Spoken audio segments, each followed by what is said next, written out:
From the billboard to the browser, the face of political advertising is changing.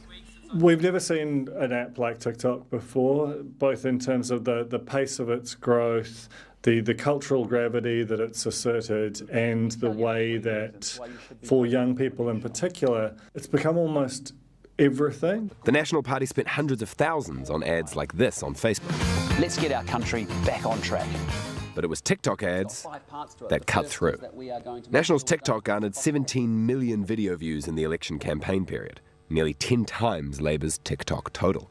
I think it says a lot about the importance of TikTok to our political messaging. The scale of the National Party win there, we don't yet have demographic information about how different cohorts voted, but I think it's fair to say that having an excellent TikTok game might have moved away from some of those traditional left, right, young, old sort of paradigms that we understand. Sometimes you just want to cut loose a bit and go pink. While budget videos of Luxon getting dressed might seem silly to some, copywriter Mark Easterbrook says the awkwardness is intentional.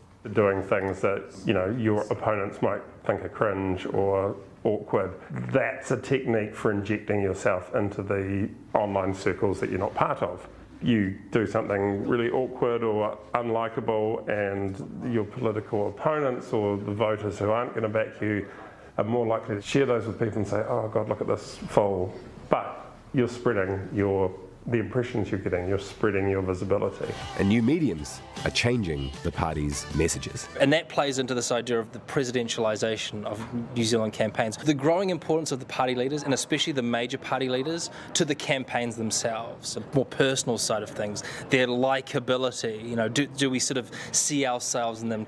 Though when politics gets more personal, it also gets more pointed. Traditionally in New Zealand, negative communication, negative advertising has tended to be a little bit goofier, a little bit more sort of funny in a way. Thank you very much for your kind taxation ad from 2005. Just these sorts of things, the fart tax ad from 2017. Though experts warn as TikTok grows more prominent, its close ties to the CCP must be scrutinised. I still don't particularly understand why TikTok isn't taken more seriously in terms of the challenges it represents. You can't confidently say that the app isn't or won't be used for malign reasons by state actors or their proxies. But emerging AI technology means by next election, the line between political advertising and misinformation could completely disappear. We will see a profusion of incredibly compelling, incredibly realistic video that misrepresents public figures.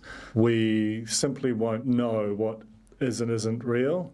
A new problem which could require fresh portfolios. A new ministry, or at the very least a new minister who looked at the sector more holistically is probably a really good place to start.